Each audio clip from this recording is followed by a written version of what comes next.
आज चाहिँ हामी गर्दैछौँ इकोनोमिक्सको एक्जाममा आइपर्ने क्वेसन न्युमेरिकल। यो चाहिँ 5 मार्क्समा देखा पर्छ। क्या टेक्निकल बोल्दैछु र आउटपुट दिएको छ डाइरेक्ट जाउँ। आउटपुट दिएको छ 0 1 2 3 4 5। टिएफसी दिएको छैन, टिबिसी दिएको छैन, डिसी दिएको छ। अनि यो टिएफसी भनेको के अरे? Total fixed cost. यस्तो कस्ट जुन चाहिँ फिक्स्ड एसेट्स नत्र फिक्स्ड फ्याक्टर अफ प्रोडक्सनमा लाग्छ। जस्तै कि अब केही छ, फ्याक्ट्री छ, त्यसको भाडा त लाग्छ नि त, जहिले लाग्छ नि। अब प्रोडक्सन आउटपुट प्रड्युस नगरे पनि गरे पनि लाग्छ रेन्ट भएको। यो भनेको टोटल भेरिएबल कस्ट। यो भनेको चाहिँ भेरिएबल फ्याक्टर अफ प्रोडक्सनमा लाग्छ। जुन फ्याक्टर चाहिँ आउटपुट प्रड्युस गर्दा मात्रै युज हुन्छ नि। जस्तै मेसिनहरू युज गर्दाखेरि बिजुलीको बत्ती, त्यस्तैहरू, त्यो इलेक्ट्रिसिटी बिल, वाटर, फ्युलहरू त्यस्तो भयो होइन।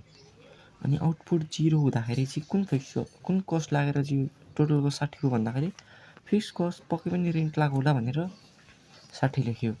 अब यो फिक्स्ड 0मा 0 आउटपुट हुँदा टोटल कस्ट चाहिँ छ fixed cost, total fixed cost त्यही हुन्छ। र अब टोटल फिक्स्ड कस्ट भनेको चाहिँ जहिले सेम हुन्छ क्या। अब भेरिएबल कस्टहरू त जस्तै अब बिजुलीको बत्ती बढ्न घट्न सक्छ नि, तर रेन्ट त एउटा फिक्स्ड हुन्छ नि त। त्यही भएर 60। 0 प्रड्युस गर्दा पनि 60 हुन्छ र जति प्रड्युस गर्दा पनि 60 नै हुन्छ। अब टोटल भेरिएबल कस्ट चाहिँ कसरी निकाल्ने भन्दाखेरि total cost minus total fixed cost. यो माइनस यो गर्नु पऱ्यो। यो माइनस यो गर्दाखेरि अब त 0 भयो। फेरि यो माइनस यो गर्दाखेरि अब 20, यो माइनस यो गर्दा 30, यो माइनस यो 45, यो माइनस यो 80, ये माइनस यो, ये तो करना पड़ेगा 195 माइनस 60 135 हुँदो रहेछ। अब क्वेसन चाहिँ यसरी आउँछ। Complete table, draw diagram, right features नत्र रिलेसन यिनीहरूको एउटा टेबल सक्यो है। तर अब यही क्वेसन 8 मार्क्समा पनि आउन सक्छ। फेरि अब 8 मार्क्समा आयो भने चाहिँ यति मात्र आउँदैन, अझै के आउँछ? एभरेज कस्ट, एसी आउँछ, एबिसी, एएफसी अनि एमसी अनि एमसी मार्जिनल कस्ट भएको।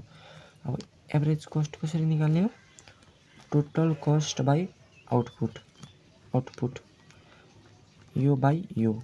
60 divided by 0 infinity, 80 divided by 1 80 अनि 90 डिभाइडेड बाई 2 कति हुन्छ? 45, 100 डिभाइडेड बाई 105 डिभाइडेड बाई यो। अब एसी निकाल्ने फर्मुला चाहिँ टोटल कस्ट बाई क्वान्टिटी भयो। अब total variable cost average variable cost कसरी निकाल्नु भन्दाखेरि यसको लागि चाहिँ यो हेर्नुपर्छ, टिभिसी नै हेर्नुपर्छ। अब टिभिसी यो भनेको टिभिसी डिभाइडेड बाई क्वान्टिटी हो क्या। यो बिचमा भी छ नि त, त्यही भएर भिकै। यसमा पनि 20 divided by 1, 30 divided by 2, 45 divided by 3। अनि एएफसी भनेको चाहिँ अब टिएफसी बाई क्वान्टिटी, यो टिएफसीवाला 60 वाला त्यही हेर्नु पऱ्यो। अनि यो भनेको चाहिँ एभरेज भेरिएबल कस्ट हो, यो भनेको एभरेज फिक्स्ड कस्ट हो। जुन कस्ट चाहिँ फिक्स्ड कस्टमा फिक्स्ड त्यो फ्याक्टर अफ प्रोडक्सनमा आएको छ त्यसमा, यो भनेको भेरिएबल फ्याक्टर अफ प्रोडक्सन। अनि एमसी निकाल्ने तपाईँको चेन्ज इन टिसी भन्नाले 80 माइनस 60 गर्दा 20। सुरुमा त 60 हुन्छ, अब 80 माइनस 60 20। अब फेरि 90 माइनस 80 10 त्यसरी गर्ने हो। यो त भइगयो होइन, 8 मार्क्समा आयो भने यस्तो चाहिँ। अनि अर्को के सोधेको छ? डायग्राम। यो पसिनाले भिजेर नि मैले पुसेँ अहिले। डायग्राम सोद्धाखेरि अब त यतिको मात्र गरौँ न होइन। यस्तो तान्ने, धेरै टेन्सन नलिई, टेन्सन त लिने बातै होइन। यसको हाइएस्ट कति छ भनेर हेर्ने हो क्या। 195 छ नि। अब कतिको डिफ्रेन्स लाग्छ त्यति सही हुन्छ होला। 20 को राखिदिउँ न होइन। 20 को लागि चाहियो 10 वटा लाइन। 1 2 3 4 5 6 7 8 9 10 वटा लाइन तान्ने। यो सिधै तान्ने क्या, यो बिचमा ग्यापै छोड्ने होइन। अनि यहाँ चाहिँ के गर्ने भन्दाखेरि यो 0 छ नि त, 0 त यहीँ हुन्छ। यहाँ हरेक एउटालाई 1 सेन्टिमिटर तान्ने क्या। यो 5 दिएको छ नि, यसको लागि 6 सेन्टिमिटर तान्ने, 6 सेन्टिमिटर तान्ने। अनि यहाँदेखि गर्ने 1 सेन्टिमिटरमा 1 लेख्ने, अर्को 2 सेन्टिमिटरमा 2 3 4 5 अनि 1 सेन्टिमिटर छोडेर यहाँ एक्स हुन्छ, यहाँ वाइ हुन्छ। हाम्रो कति गरेछौँ 20 40 60 80 120 140 160 180 200सम्म भयो। अनि हामी फिक्स यो फिक्स्डको यो बनाउँदाखेरि हेरौँ ल। यो बनाउँदाखेरि 0 आउटपुट छ नि त। 0 आउटपुट भनेको कहाँ हो भन्दाखेरि यहीँदेखि हो। कति छ 0देखि 60 छ सेम, भनेपछि यहीँदेखि जोड्नु पऱ्यो 60 लगातार 60सम्म लेखिदिने। यो चाहिँ फेरि मैले रफ बनाएको, मलाई चाहिँ अलिक फेयर बनाउने, अलिक कसरी छिटो बनाउने भनेर हो क्या।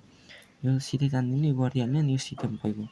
अब यसको हेरौँ, यसको कति छ 0, 0मा 0 छ छोडिदियो, 1मा 20 छ, 1मा 20, यसको 20मा यस्तो, अर्कोमा 30 भनेको यहाँ पऱ्यो, अर्को 45 भनेको यहाँ पऱ्यो, अर्को 80 भनेको यहाँ पऱ्यो, अर्को 135 भनेको यहाँ पऱ्यो।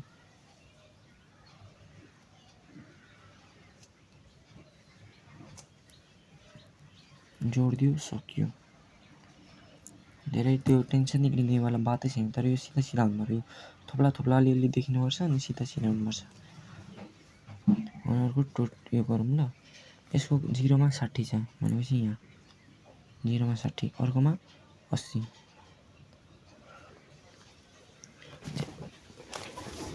कता हो 80, अर्कोमा 90 अब कहाँ छ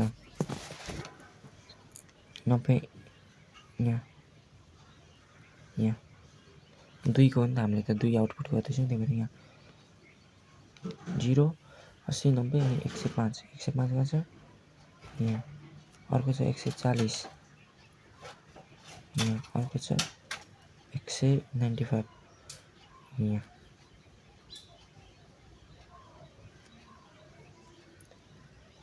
यो कुन गरेको टिसी, यो कुन हो टिबिसी, यो टिएफसी। यहाँ लेख्यो आउटपुट, यहाँ लेख्यो कस्ट, सक्यो। अनि अर्को फिचर्स देख्नुहुन्छ, यो फिचर्स र रिलेसन भनेको चाहिँ यहाँ के छ भनेर मात्रै हेर्ने हो क्या। अनि अब यस्तो हेरिदिने टिएफसी एज प्यारलल, स्पेलिङ थाहा छैन मलाई, टु आउटपुट भनेर लेख्दा पनि हुन्छ क्या। यतिकै के छ त्यो लेखिदिने। अनि टिसी र टिएफसी चाहिँ सेम छ 0 आउटपुटमा भनेर लेख्दा पनि हुन्छ।